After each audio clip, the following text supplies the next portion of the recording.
George Cole had spent 12 years working as an investigator for the insurance industry, a profession that taught him one important lesson: cameras rarely lied, but people often did. On a rainy Thursday evening in October, he received a phone call that sounded ordinary at first. A private security company had discovered an unusual recording during a routine audit of archived surveillance footage. The company managed security systems for dozens of office buildings across the city, and corrupted files appeared from time to time. Yet this particular recording had unsettled everyone who watched it. The footage came from an abandoned publishing building on Mercer Street. The building had been empty for almost 8 years. No businesses operated there. No residents lived there. Electricity was only partially active to maintain emergency systems. The camera itself monitored a narrow hallway on the 4th floor, recording continuously every night. The problem was not what the camera captured. The problem was when it captured it. According to the timestamp, the recording was made at 11:47 p.m. on September 18th. At exactly that moment, a man appeared at the end of the hallway. He wore a dark overcoat and walked calmly toward the camera. There was nothing unusual about his appearance. He neither hurried nor looked around nervously. He simply moved forward with steady confidence. However, investigators quickly discovered something impossible. The man in the recording was identified as Billy Mercer, a former journalist who had disappeared 11 years earlier. His disappearance had become one of the city's most famous unsolved mysteries. Hundreds of searches had been conducted. Witnesses had been interviewed. Newspapers had published countless theories. Yet Billy Mercer had never been found. Not alive. Not dead. Nothing. George arrived at the security company's office shortly after midnight. The archive manager greeted him with visible discomfort and escorted him into a small conference room. 3 employees sat silently around a monitor.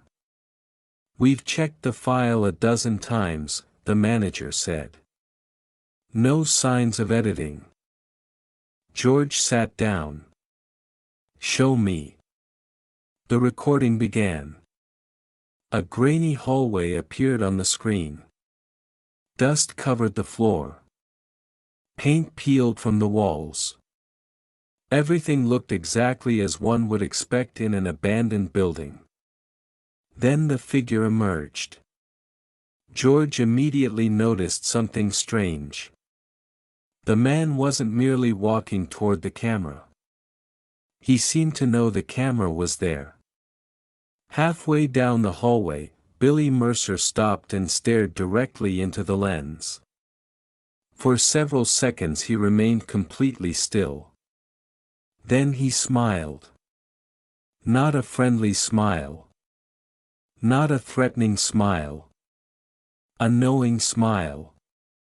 As if he recognized whoever would eventually watch the recording. The room remained silent.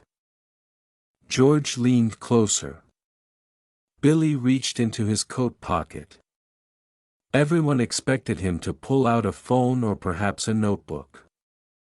Instead, he unfolded a single sheet of paper. Slowly, deliberately, he held it toward the camera. The image quality was poor, making the writing difficult to read. But one word was visible. Help. The screen suddenly flickered. Static filled the image. The recording ended. No additional footage existed. No entry records showed anyone entering the building that night. No alarms had been triggered.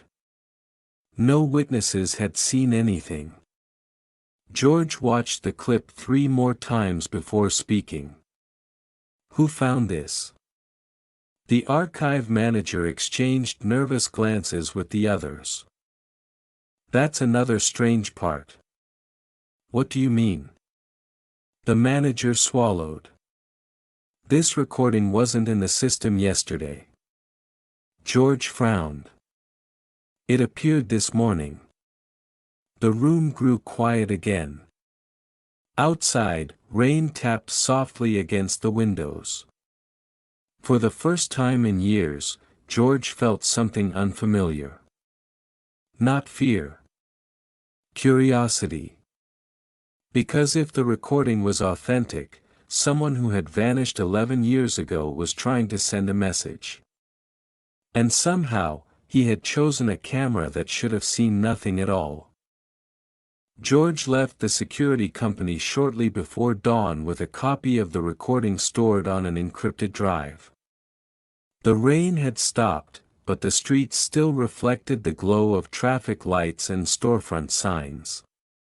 During the drive home he replayed the footage mentally, focusing on every detail. Billy Mercer's expression troubled him more than the appearance itself.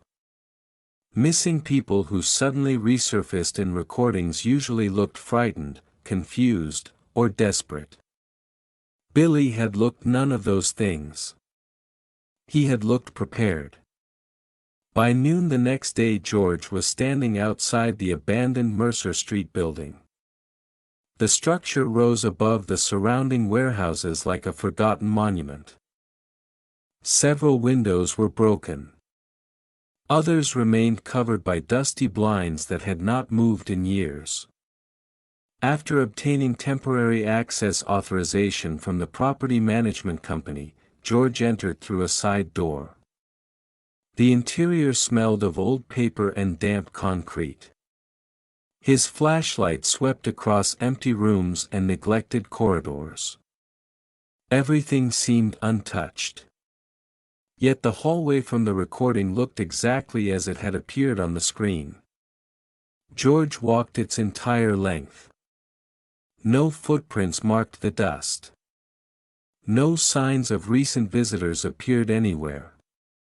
The surveillance camera remained attached near the ceiling. He examined it carefully. The device was old but functional. The recording timestamp had been verified multiple times. Nothing suggested technical manipulation. He continued searching the fourth floor until he reached what had once been a conference room. There he discovered the first unusual clue. A chair stood in the center of the room. Every other piece of furniture had been removed years ago according to property records. Only this chair remained. George approached slowly. Dust covered most of its surface except for one small area on the backrest. Someone had touched it recently. He photographed the chair and inspected the floor beneath it. At first he found nothing.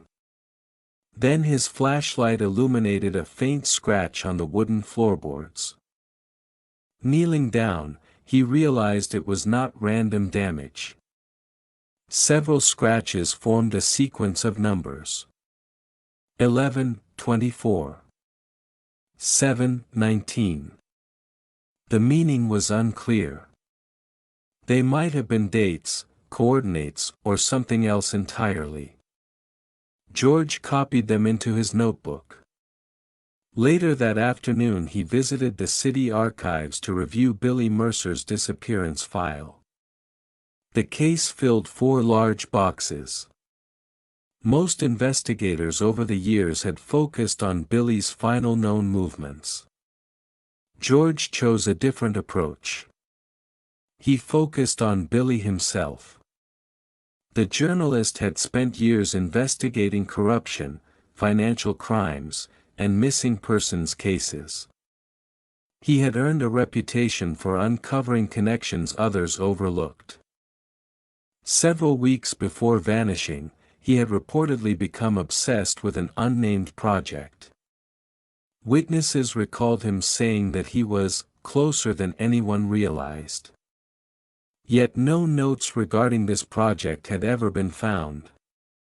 As George turned another page in the archive, a photograph slipped from between two documents. It showed Billy standing beside three colleagues during a charity event. George studied the image. One face immediately caught his attention. A woman with dark hair stood beside Billy, smiling toward the camera. Her name was listed on the back. Olivia Hart.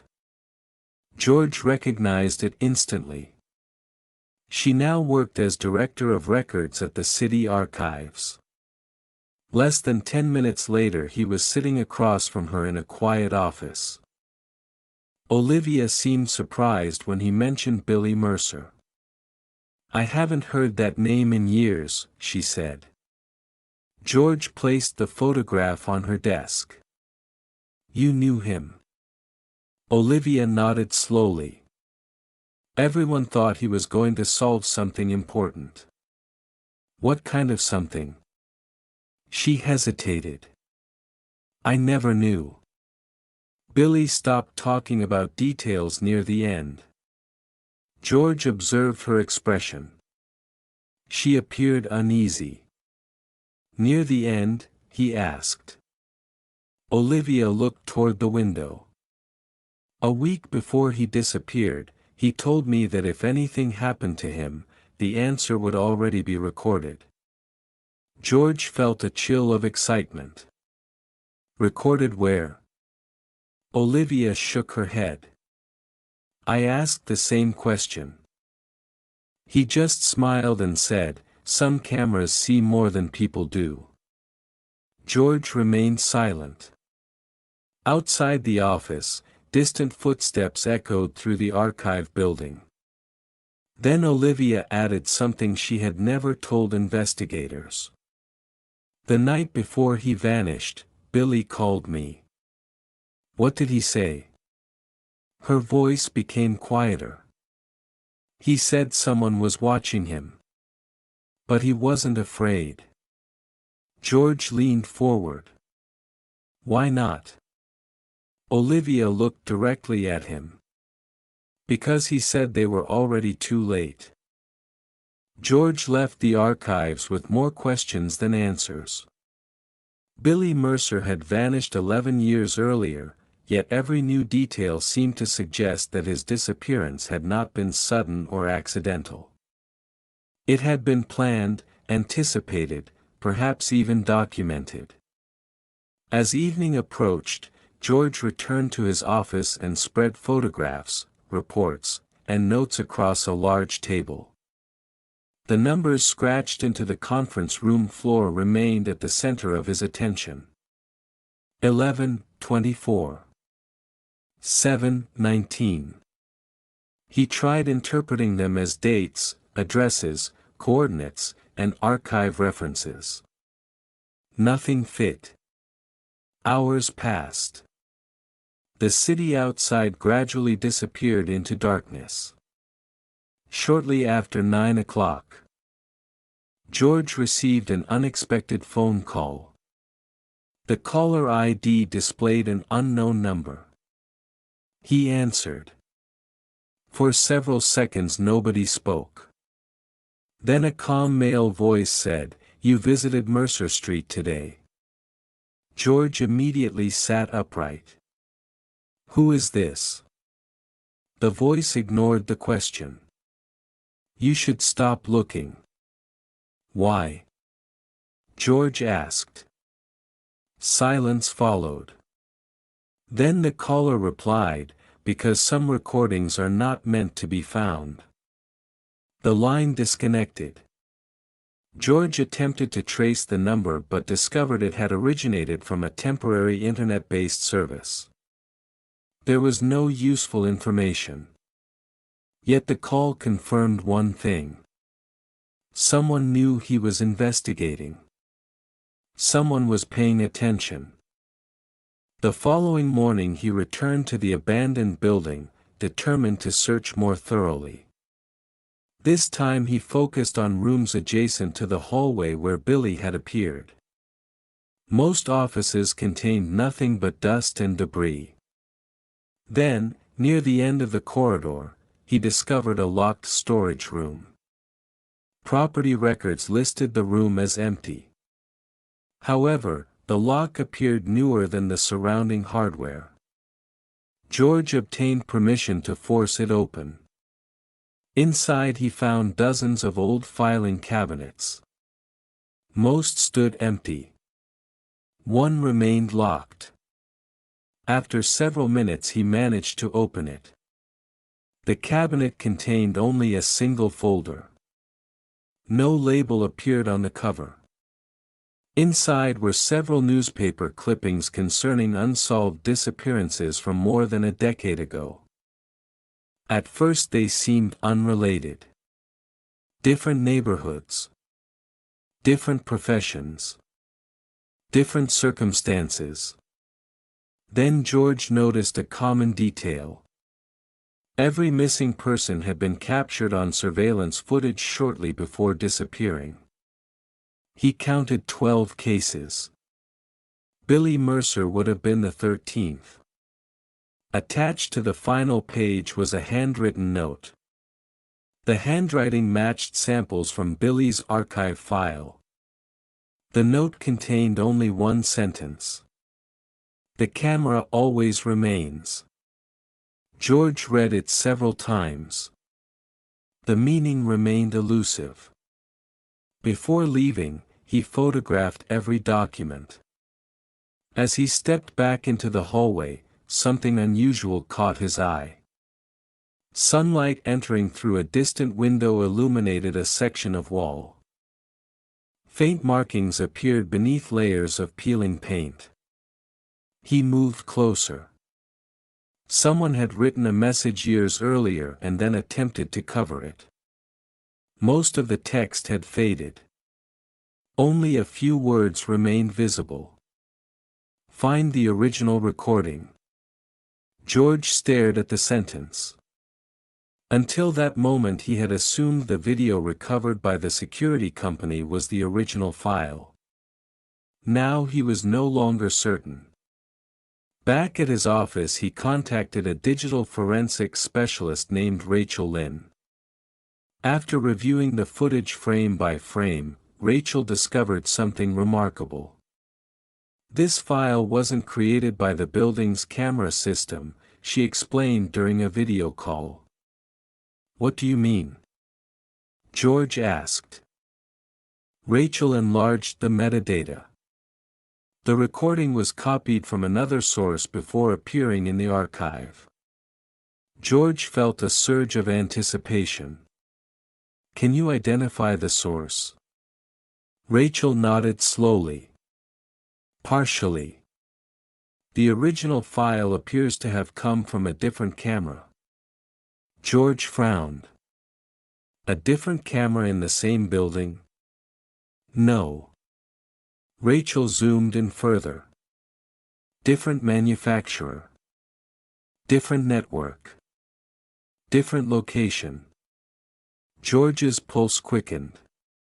"Can you tell where?" Rachel hesitated. "Not exactly.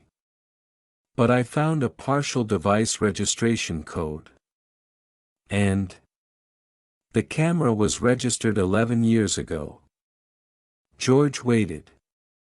Rachel took a breath. "To Billy Mercer himself." The room fell silent. George looked once more at the frozen image of Billy staring directly into the lens. If Rachel was correct, then Billy had not merely appeared in a surveillance recording. Somehow the footage had originated from a camera he personally owned. A camera that should have disappeared along with him 11 years earlier. And somewhere, hidden beyond the abandoned building and beyond the city archives, the original recording was still waiting to be found. The discovery changed everything. Until now George had been investigating a mysterious appearance inside an abandoned building. Now he was searching for a camera that officially should not exist. Billy Mercer's personal records showed that he had purchased the device 6 months before his disappearance. It was a compact digital security camera designed for long-term recording and remote storage. The manufacturer no longer existed, but enough documentation remained to reconstruct part of its history. George spent the next day following every available lead. Most ended in dead ends. Old service contracts had expired. Storage providers had closed. Servers had been replaced years ago.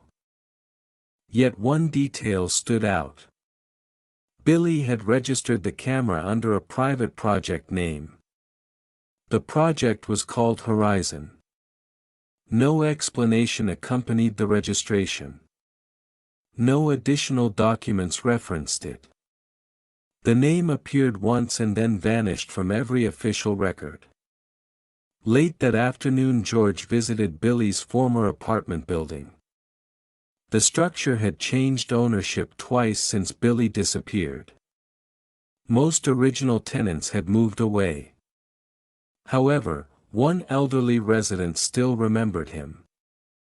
Her name was Margaret Sloan. She had lived in the building for nearly 30 years and greeted George with cautious curiosity. When he mentioned Billy, her expression softened. "He was always carrying notebooks," she said. "And cameras." George showed her a photograph of the device registration report. Margaret nodded immediately. "Yes. That one. He installed it somewhere important." "Did he ever say where?" George asked. She shook her head. "No. But he was excited about it." George leaned forward. "Excited?" Margaret smiled faintly. "He said it would keep watching even if nobody else did." The statement lingered in George's mind long after he left. That evening he reviewed every interview conducted during the original disappearance investigation. Near midnight he found something previously overlooked. A witness had reported seeing Billy at a small cafe 3 days before he vanished. Investigators had dismissed the statement because it revealed nothing suspicious. George disagreed. According to the report, Billy had been meeting someone. The witness described a woman approximately 30 years old with short dark hair and a distinctive silver bracelet. No name had ever been identified. George enlarged the attached sketch. The bracelet immediately caught his attention. It resembled a design he had seen before. After several minutes of searching through archived photographs, he found the match. The bracelet belonged to Olivia Hart. The same Olivia who had spoken to him at the city archives. The realization prompted an immediate visit. The archives were nearly empty when he arrived. Olivia sat alone in her office reviewing documents. She looked surprised to see him again. George placed the witness sketch on her desk. "You met Billy 3 days before he disappeared." Olivia stared at the paper. For a moment she said nothing. Then she sighed. "I wondered when you would find that." George remained standing. "Why didn't you tell me?" Olivia looked toward the shelves lining her office walls. "Because I wasn't sure it mattered anymore." "It matters now." She nodded slowly. "You're right." Several seconds passed before she continued. "Billy asked me to keep something safe." George felt his pulse quicken. "What was it?" Olivia opened a drawer and removed a small metal key. Years of wear had dulled its surface. "This." George examined it carefully. No markings appeared except a tiny engraved number. 24. His thoughts immediately returned to the scratched sequence on the conference room floor. 11:24. 7:19. Olivia noticed his reaction. "You recognize it?" she asked. George nodded. "Where does this key belong?" Olivia answered quietly. "I don't know. Billy never told me." "Why keep it secret?" Olivia hesitated. "Because he believed someone would eventually come looking for it." George looked down at the key. 11 years earlier Billy Mercer had vanished without a trace. Yet piece by piece he seemed to have left a trail designed to survive his disappearance. The question was no longer whether Billy had planned for someone to investigate. The question was whether he had planned specifically for George. As he prepared to leave, Olivia spoke again. "There is one more thing." George stopped. "What?" Her expression became uneasy. "The night Billy gave me that key, he said a sentence I've never forgotten." "What sentence?" Olivia took a slow breath. "When the last recording appears, the search begins." George looked at the key resting in his hand. Somewhere a lock was waiting for it. And for the first time, he suspected that the mysterious recording was not the end of a story. It was only the beginning. George spent most of the night studying the metal key. The engraved number 24 could not be a coincidence. It matched one of the numbers scratched into the floor of the abandoned conference room. The sequence now seemed less random than before. 11:24. 7:19. If 24 referred to the key, perhaps the other numbers corresponded to additional clues. By sunrise he had covered an entire whiteboard with theories, diagrams, and timelines. None produced a complete answer. Yet one possibility appeared increasingly convincing. The numbers might represent storage units, archive boxes, or deposit lockers. Places designed to hold information. Places where Billy Mercer could have hidden evidence. Shortly before noon George contacted several storage companies that had operated in the city 11 years earlier. Most records had long been destroyed. Then one manager found a partial archive. George drove there immediately. The facility occupied an industrial district near the river. Rows of metal doors stretched across multiple buildings. The manager led him into a records room and produced an aging registration ledger. George examined the entries carefully. After nearly an hour he found something interesting. 11 years earlier a storage locker numbered 24 had been rented under a corporate account connected to a publishing company. The same publishing company that once occupied the abandoned Mercer Street building. George's excitement faded moments later when the manager informed him that the locker had been emptied years ago. No inventory records remained. Another dead end. Or so it seemed. Before leaving, George asked whether any photographs of the facility existed from that period. To his surprise, the manager located several maintenance images. Most showed ordinary hallways and storage units.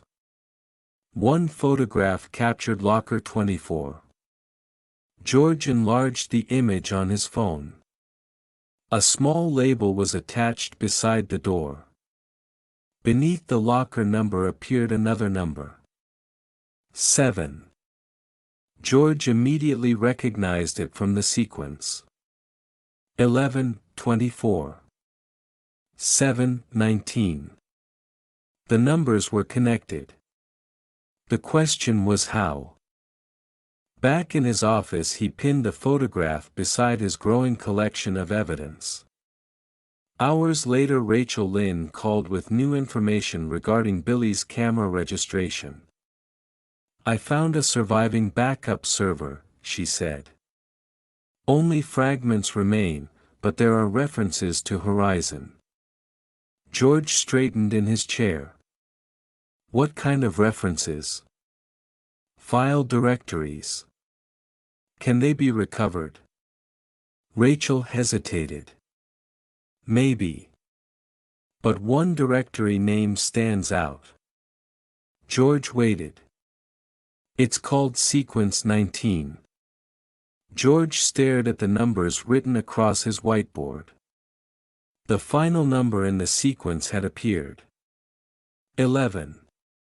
24. 7. 19. Whatever Billy had hidden. He had divided the trail into stages. And George had just reached another one. Rachel transferred the recovered fragments. Most contained corrupted data. However, one file survived intact. It held a simple text message. No date. No signature. Just a single paragraph. "If you are reading this, the first door has opened. Do not trust assumptions. Do not trust appearances. Most importantly, do not assume that a disappearance means absence." George read the message repeatedly. It sounded less like a warning and more like instructions. Billy had expected someone to follow this path. Someone patient enough to connect the clues. Someone willing to question obvious explanations. Late that evening George returned to the abandoned building once again. He wanted to revisit the conference room where the sequence had first appeared. The fourth floor was silent.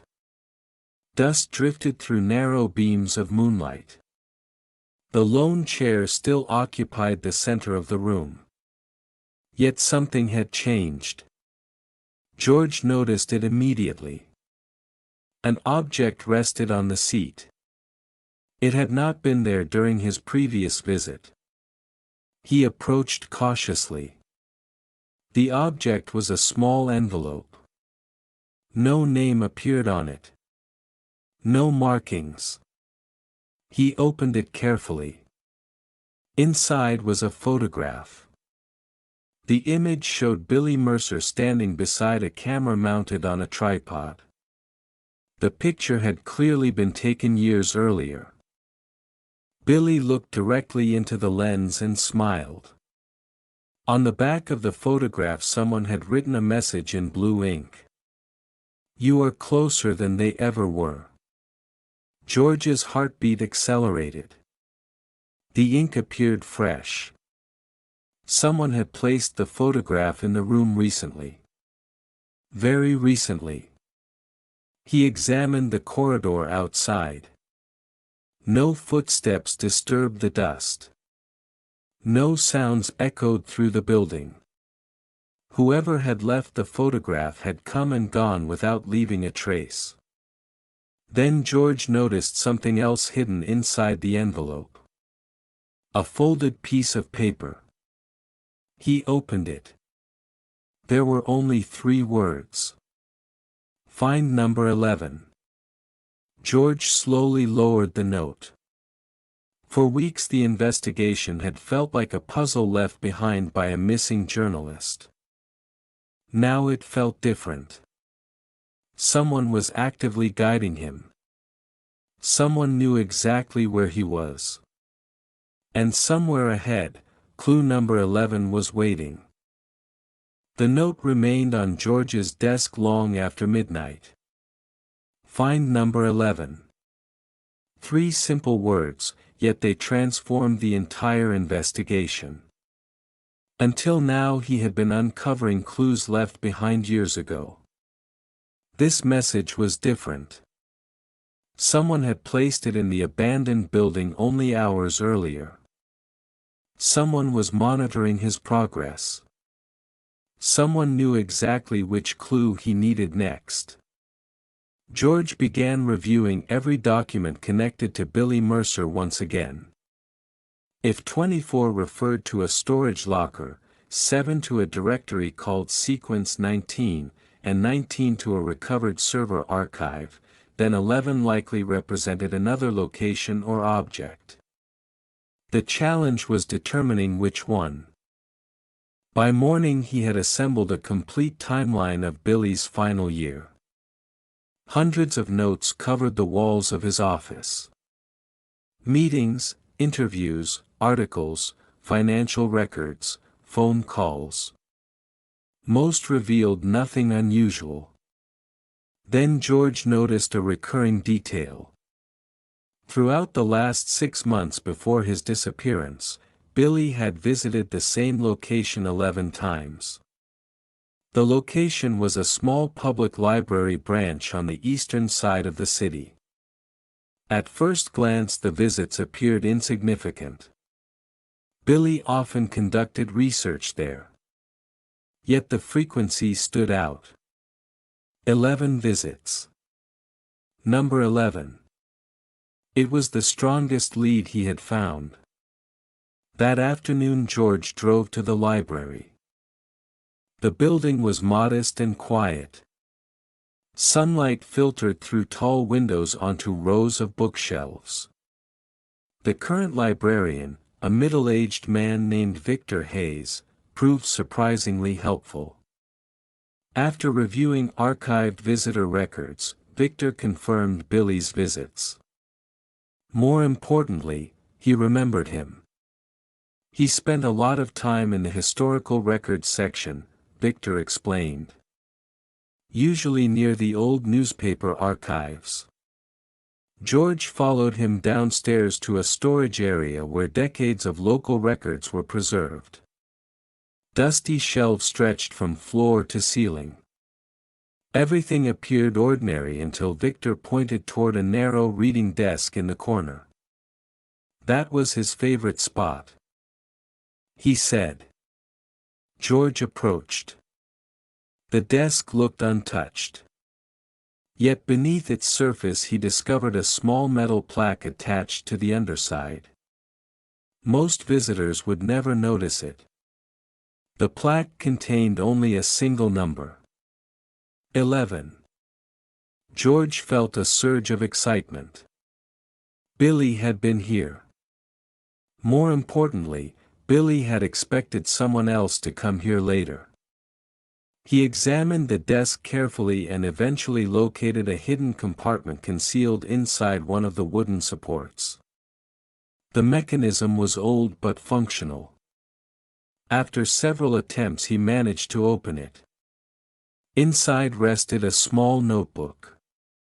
The cover contained no title. No identifying marks. George opened the first page. Every page appeared blank. He flipped through the notebook several times. Nothing. Then he noticed faint impressions pressed into the paper. Someone had written on pages above these sheets years earlier. The ink was gone, but traces remained. George photographed every page and later used image enhancement software to reveal the hidden writing. As the text gradually emerged, his excitement gave way to astonishment. The notebook contained observations, dates, and names collected by Billy during the final months before he vanished.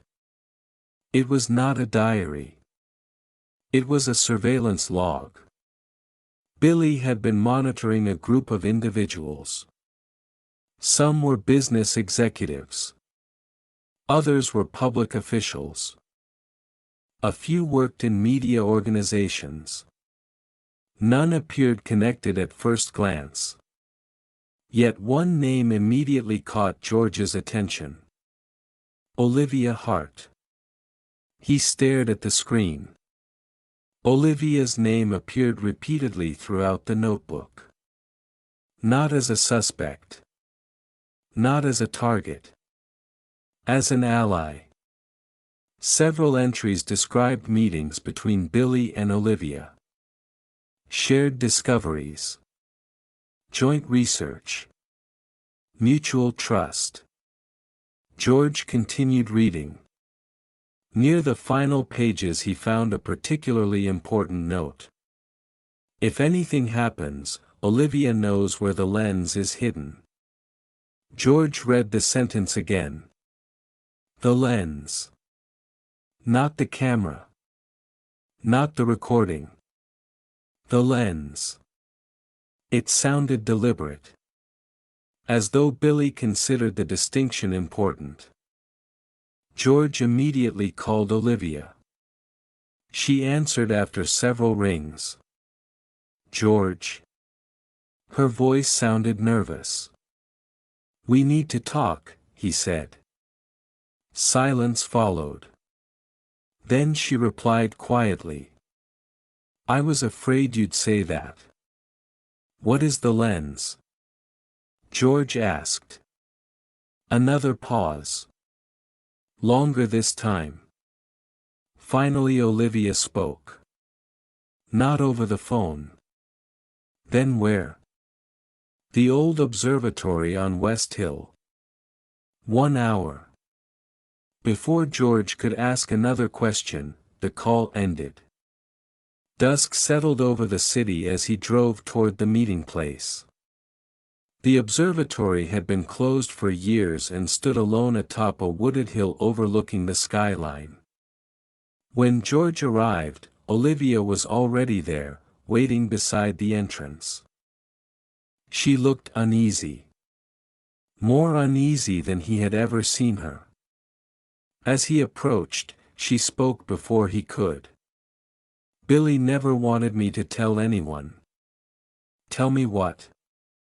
George asked. Olivia glanced toward the darkened observatory behind her. Then she said the words that changed the investigation once again. Billy Mercer wasn't trying to hide from someone. George frowned. Then what was he doing? Olivia met his eyes. He was trying to leave evidence for a future that hadn't happened yet. For several moments neither of them spoke. The wind moved quietly through the trees surrounding the abandoned observatory. Below the hill, city lights shimmered against the darkness. George studied Olivia carefully. She did not appear frightened. She appeared exhausted. As though she had carried a secret for far too long. What does that mean? He finally asked. Evidence for a future that hadn't happened yet. Olivia looked toward the observatory dome. Billy believed that some truths take years to become visible. George frowned. That's not an answer. I know. She sighed. But it's where the answer begins. Together they entered the building. Dust covered the floor and old equipment stood abandoned beneath protective sheets. Olivia led him through a series of corridors until they reached a circular room beneath the main dome. In the center stood the observatory's original telescope. Most of its components had been removed years earlier. Yet Olivia approached it confidently, as though she had done so before. She knelt beside the base and reached beneath a metal panel. A quiet click echoed through the room. A hidden compartment opened. George stepped closer. Inside rested a black case. Olivia carefully removed it and handed it to him. The case was surprisingly heavy. He opened it. Nestled inside protective foam was a camera lens. At first glance it appeared ordinary. Then George noticed an engraved inscription around the metal ring. Horizon. He looked up. This is what Billy hid. Olivia nodded. Part of it. George examined the lens more closely. There were no memory cards, no electronics, nothing that explained the mystery. Why is this important? Olivia remained silent for several seconds. Because the lens was never used for photography. George stared at her. What? Billy modified it. Modified it to do what? Olivia walked to a nearby table and brushed away years of dust. Beneath it she revealed several folders. He believed cameras capture more information than people realize. Not supernatural things. Not ghosts. Patterns. George listened carefully. Patterns of what? Olivia opened one of the folders. Inside were diagrams, notes, and technical sketches. Behavior. Connections. Repeated events. She looked directly at him. Billy wasn't investigating a single disappearance. He was investigating a sequence. George immediately thought of the numbers. 11. 24. 7. 19. What kind of sequence? Olivia handed him a page covered in handwritten notes. A pattern that appeared across dozens of unsolved cases. George read silently. The names were familiar.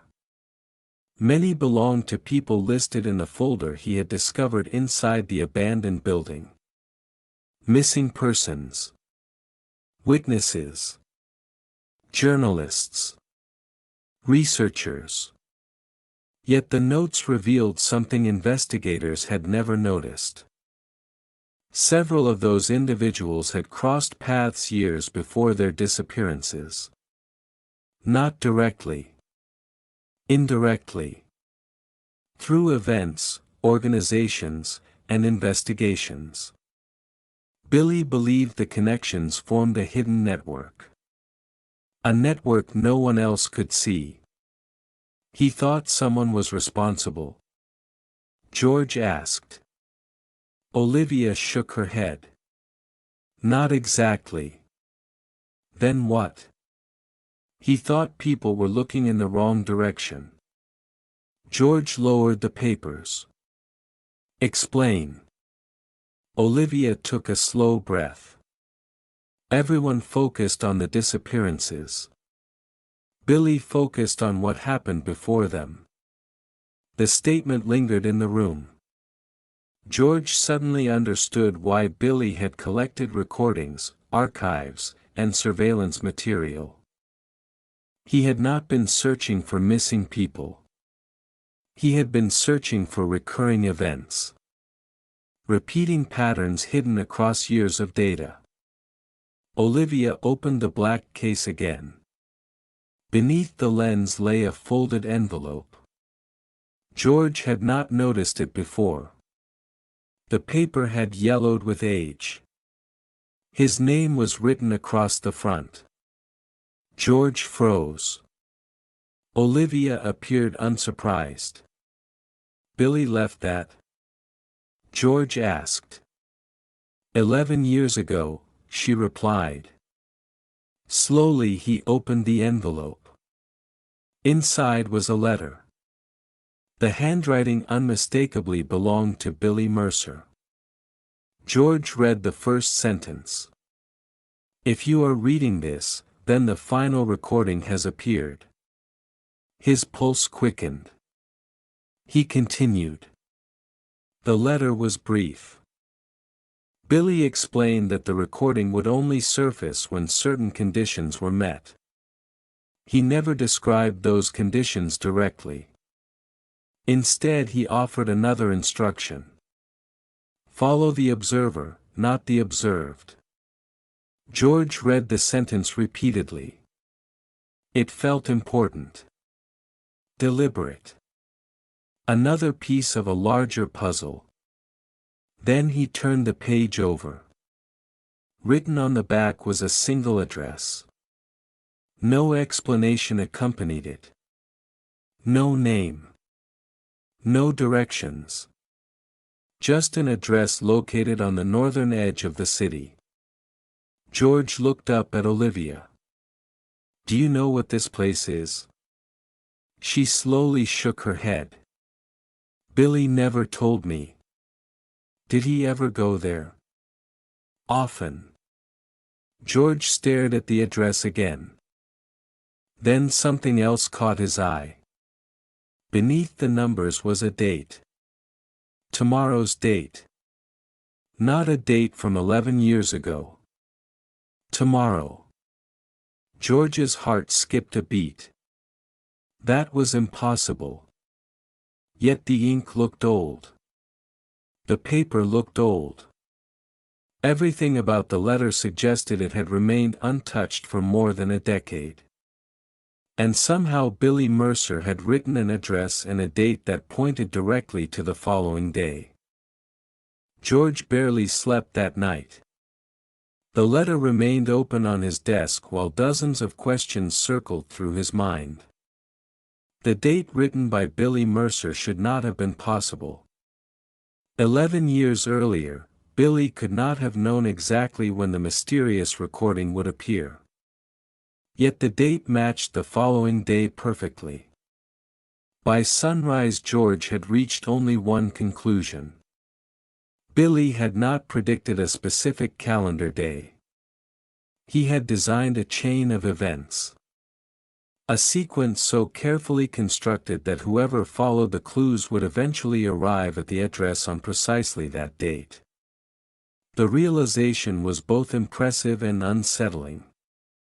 Every step of the investigation suddenly felt less like a discovery and more like a path that had been prepared long ago. Shortly after noon George drove toward the northern edge of the city. The address led him to an old district filled with warehouses, workshops, and neglected industrial buildings. Many appeared abandoned. Others had been converted into offices and studios. The destination itself was surprisingly ordinary. It was a narrow brick building standing between two larger structures. No sign identified its purpose. The windows were covered from the inside. The front door remained locked. George examined the building carefully. Then he noticed a camera. Mounted above the entrance was a small surveillance device. Unlike the others in the area, it appeared functional. Very functional. A faint green light glowed beside the lens. Without fully understanding why, George looked directly at it. For several seconds nothing happened. Then the door unlocked with a soft click. He froze. No keypad. No security guard. No intercom. Yet the lock had released. After a brief hesitation he stepped inside. The interior was unexpectedly clean. Dust did not cover the floor. Electrical systems were active. Lights illuminated a central hallway leading deeper into the structure. Someone maintained this place. At the end of the hallway George discovered a large room filled with shelves. Hundreds of shelves. Thousands of storage boxes. Each carefully labeled. Each organized. He approached the nearest shelf. The labels consisted of names. Individual names. Some belonged to people he recognized from Billy's notes. Others were completely unfamiliar. As he moved through the room, a realization slowly emerged. This was an archive. Not of documents. Of lives. Photographs, recordings, notebooks, interview transcripts, newspaper clippings, personal correspondence. Each box appeared dedicated to a specific individual. Someone had spent years collecting information. Perhaps decades. Near the center of the room stood a desk. A single envelope rested upon it. Again, George's name appeared on the front. His pulse quickened. Billy had prepared another message. He opened the envelope immediately. Inside was a typed document. Unlike previous notes, this one was much longer. The opening paragraph explained the purpose of the archive. Billy believed important events often became invisible because investigators focused only on immediate causes. He argued that the most significant clues existed years before a mystery emerged. People overlooked them because they seemed unrelated at the time. George continued reading. Then he reached a sentence that stopped him cold. The archive was not created to solve disappearances. It was created to prevent them. He read the line twice. 3 times. The meaning remained difficult to grasp. As he turned another page, footsteps echoed somewhere behind him. He spun around. A man stood near the entrance. Middle-aged. Gray-haired. Well-dressed. Calm. The stranger showed no sign of surprise. In fact, he looked as though he had expected George's arrival. "You're finally here," the man said. George remained cautious. "Who are you?" The man smiled faintly. "My name isn't important." "Then what is?" The stranger glanced around the archive. "This place." George tightened his grip on the document. "You knew Billy Mercer." The man nodded. "For many years." "Where is he?" For the first time, the stranger's expression changed. Not fear, not concern, something closer to sadness. "I was wondering how long it would take before you asked that." George stepped forward. "Answer the question." The man looked toward the shelves, then toward the camera above the doorway. Finally he returned his gaze to George. "The answer is inside the last recording." George frowned. "The recording from Mercer Street?" "No." The stranger slowly shook his head. "That wasn't the last recording." Silence filled the room. George felt every detail of the investigation rearrange itself in his mind. The title Billy had used, the clues, the sequence, the hidden archive, everything pointed toward a final recording, yet he had never actually seen it. The stranger reached into his coat and produced a small storage drive. He placed it gently on the desk. "This is the real last recording." George stared at the device. The room suddenly felt very quiet. "What happens when I watch it?" he asked. The stranger's faint smile returned. "You finally learn why Billy wanted to disappear." Then he turned and walked away. George followed him toward the entrance. But when he stepped into the hallway, the man was gone. No doors had opened. No footsteps echoed outside. The corridor stood completely empty. Only the storage drive remained behind, waiting, just as Billy Mercer had intended. George remained alone in the archive for several minutes, staring at the storage drive resting on the desk. Every instinct told him to view its contents immediately. Yet another part of him urged caution. Throughout the investigation, Billy Mercer had demonstrated extraordinary patience. Every clue had appeared exactly when it needed to appear. Every discovery had led naturally to the next. Rushing now felt like a mistake. Nevertheless, curiosity eventually won. George connected the drive to his laptop. The device contained only one file. No title. No date. No description. The file size was surprisingly small. He opened it. The screen faded to black before a video image slowly emerged. At first the recording appeared familiar. A narrow room. A single chair. A fixed camera angle. Then George realized he was looking at Billy Mercer himself. Not a surveillance image. Not a distant figure in a hallway. Billy sat directly in front of the camera. He looked older than in most archive photographs, but unmistakably the same person. For several seconds he said nothing. Then he smiled slightly and began speaking. "If you are watching this, then the sequence worked." George leaned forward. Billy's voice was calm and measured. There was no urgency in it.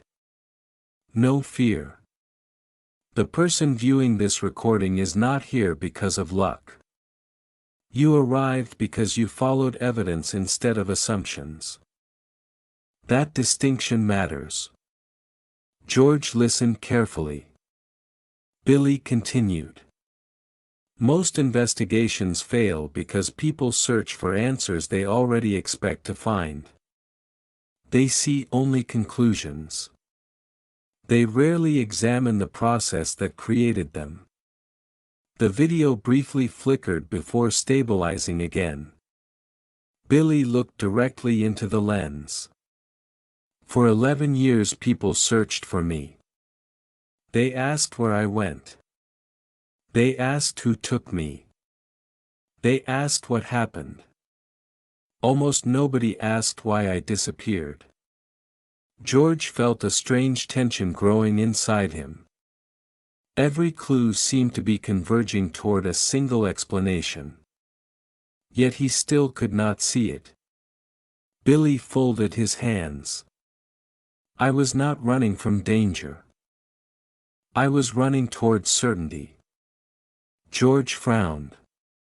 The statement sounded paradoxical. Billy anticipated the reaction. I know that sounds strange. It sounded strange to me as well when I first realized it. He paused briefly. Years ago I discovered a pattern. Not a conspiracy. Not a crime. A pattern of human behavior. Important information was constantly being lost because people focused on immediate events instead of long-term connections. Every major investigation became fragmented. Every discovery became temporary. Knowledge disappeared as quickly as it appeared. George glanced around the archive room. Suddenly its purpose seemed clearer. Billy had spent years building a system designed to preserve connections others overlooked. The recording continued. The archive you found was never intended to expose a secret organization or identify a hidden enemy. It exists to preserve context. To ensure that future investigators can see the complete picture rather than isolated pieces. Billy smiled again. That may sound disappointing after such a long search. George almost laughed despite himself. Billy seemed remarkably aware of how others would interpret the mystery. But sometimes the truth is less dramatic than the stories built around it. Several seconds passed. Then Billy's expression became more serious. There is one final thing you should know. George focused on the screen. Billy leaned slightly closer to the camera. The disappearance was voluntary. The room fell silent except for the faint hum of George's laptop. Billy continued speaking. I understood that if I remained visible, the archive would always become associated with me. My reputation would influence how people interpreted the information. Some would trust it because of my name. Others would dismiss it for the same reason. The archive needed independence. George slowly absorbed the explanation. Billy had not vanished to hide evidence. He had vanished to protect it from becoming dependent on him. So I left, Billy said. Not forever. Simply long enough for the work to stand on its own. George felt years of speculation collapsing in an instant. The mystery had never been about a missing man. It had been about an idea. A project. A legacy designed to survive its creator. Then Billy delivered the sentence George had been waiting to hear. By the time you watch this recording, I may still be alive. I may not. That detail is less important than people believe. George stared at the screen. For the first time since the investigation began, he felt close to understanding the entire picture. Yet one question remained. Billy seemed to anticipate that as well. He smiled gently and said, "You're probably wondering whether we will ever meet." The video paused momentarily before continuing. The answer depends on what you choose to do next. George's heartbeat quickened.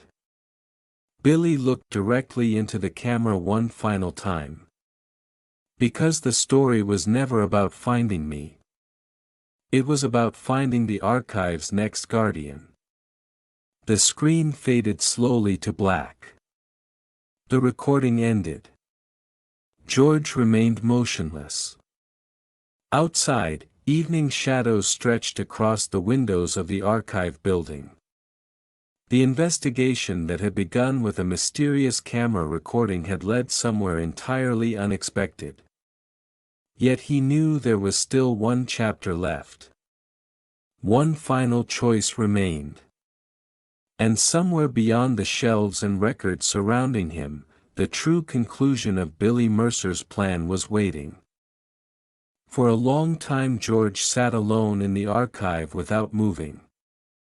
The laptop screen had gone dark. The final recording had ended. Yet its message continued echoing through his thoughts.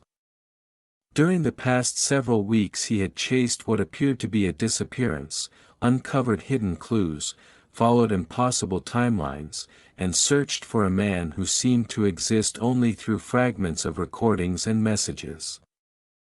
Now he finally understood why every path had led to the archive. Billy Mercer had never wanted to be found. He had wanted the archive to be found. Night settled outside. The building grew quieter. George stood and slowly walked between the shelves. Thousands of boxes surrounded him. Thousands of stories. Some complete. Others unfinished. Each represented years of careful observation and preservation. Billy had spent an extraordinary portion of his life creating something few people would ever fully appreciate. As George examined the labels, he began noticing details he had overlooked earlier. Notes attached to certain boxes referenced updates made years apart. Different handwriting appeared throughout the collection. Multiple people had contributed to the archive over time. Billy had not built it alone. The realization led him toward a small office at the rear of the building. Inside stood a desk, several filing cabinets, and a bulletin board covered with photographs. Most images showed ordinary moments. Researchers reviewing documents. Journalists conducting interviews. Archivists cataloging records. Then George noticed a photograph taken only a few years earlier. Billy Mercer appeared in the image, older, gray-haired, smiling, very much alive. George stared at the photograph. The date written beneath it was only 3 years old. Billy had survived long after his disappearance. Perhaps he still lived somewhere. Perhaps he did not. For the first time, George realized he no longer cared as much as he once had. The need to find Billy had been replaced by something else. Understanding. A folder resting on the desk caught his attention. His name appeared on the cover. One final message. He opened it. Inside was a handwritten letter. The handwriting was unmistakably Billy's. The letter began simply, "If you are reading this, then you have reached the end of the search." George continued reading. Billy explained that every guardian of the archive received the same opportunity. They could walk away and allow the collection to remain hidden.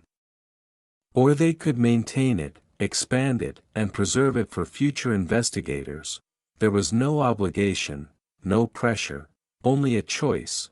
Near the end of the letter Billy wrote something that George would remember for the rest of his life. Mysteries are rarely solved by discovering a single answer.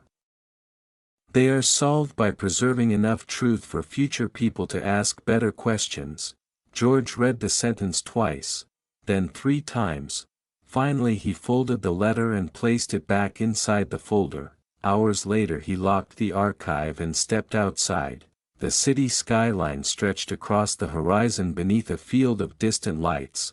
The cool night air felt different somehow, lighter. The mystery that had consumed him for weeks was over. Or perhaps it was not over at all. Perhaps it had simply changed shape. As he walked toward his car, his phone vibrated. A new message had arrived. No sender name appeared, only a short text. "Thank you for finishing the search." George stopped. He read the message again. Then a second line appeared. "The cameras are still recording." Nothing else followed. No number, no signature, no explanation. George looked back toward the archive building. A small camera above the entrance reflected a glimmer of moonlight. For a moment he imagined Billy somewhere far away, watching events unfold exactly as planned. Perhaps that was true. Perhaps it was not. The mystery no longer mattered. The archive existed. The knowledge remained. The connections had survived. And somewhere inside an abandoned building on Mercer Street, an old surveillance camera still pointed down a silent hallway where a missing journalist had once looked directly into the lens and smiled. The recording that started everything became known only by a simple name, the last camera recording.